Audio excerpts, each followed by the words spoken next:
নমস্কার বন্ধুরা, simple life with প্রতিমা অন্য একটি ব্লগে স্বাগতম জানাচ্ছি। আশা করি তোমরা সবাই ভালো আছো আর আমিও ভালো আছি। এই দেখো সকাল সকাল চা আর তিল পিঠা খেয়েছি।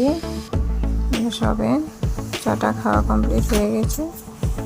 তারপরে খাওয়া দাওয়া কমপ্লিট করার পরে দুপুরের জন্য এই দেখো গাজর, বিনস, আলু, বেগুন এইসব দিয়ে একটা মিশাল ভাজি বানিয়েছিলাম।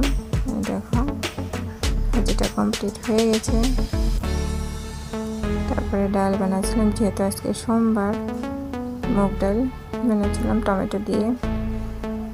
তারপরে দেখো আগের দিনে রবিবার দিনটা দেবনী মন্দির গেছিলাম, তার প্রসাদ সবাই ভাগায় দিয়ে দিচ্ছি। সামনের ঘরের পাশের ঘরের যে আছে তাকে সবাইকে প্রসাদ দিয়ে দিচ্ছি। দেবনী মন্দিরের প্রসাদ সবাইকে দেওয়ার পরে দুপুরের খাওয়া দাওয়া করবো।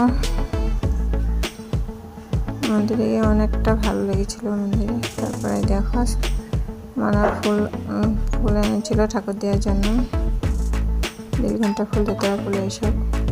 তারপরে পুজো টুজো কমপ্লিট দেওয়ার পরে ভাত খেয়েছি। দেখো ভাত, ডাল আর বিনস, আলু ভাজি, এইসব নিরামিষ ভাজি আর আচার এসেছিল দুপুরের মেনু। খাওয়া দাওয়া কমপ্লিট করার পরে খাওয়া কমপ্লিট করেছি। তারপরে সবজি বাজার নিয়ে এসেছিল। দেখো শালগম, মিষ্টি কুমড়, বেগুন, টমেটো, মটর, ফুলকপি এইসব নিয়ে এসেছিল। তারপরে সন্ধ্যাবেলা খিচুড়ি খাওয়ার জন্য খিচুড়ি আর লাবড়া সব সবজি মিক্স করে লাবড়া বানিয়েছিলাম, নিরামিষ তরকারি আর কি। এই দেখো নিরামিষ তরকারি রেডি হয়ে গেছে। নিরামিষ তরকারি রেডি হয়ে গেছে। এই দেখো খিচুড়ি খেয়ে নিচ্ছি। এই দেখো খিচুড়ি সাথে নুন আর লেবু এসেছিল।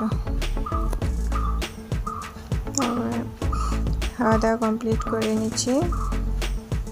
ভিডিওটি ভালো লাগলে লাইক, কমেন্ট আর শেয়ার করে দিও। পরবর্তী ভিডিওতে দেখাবো অন্য একটি ব্লগের সাথে। আজকে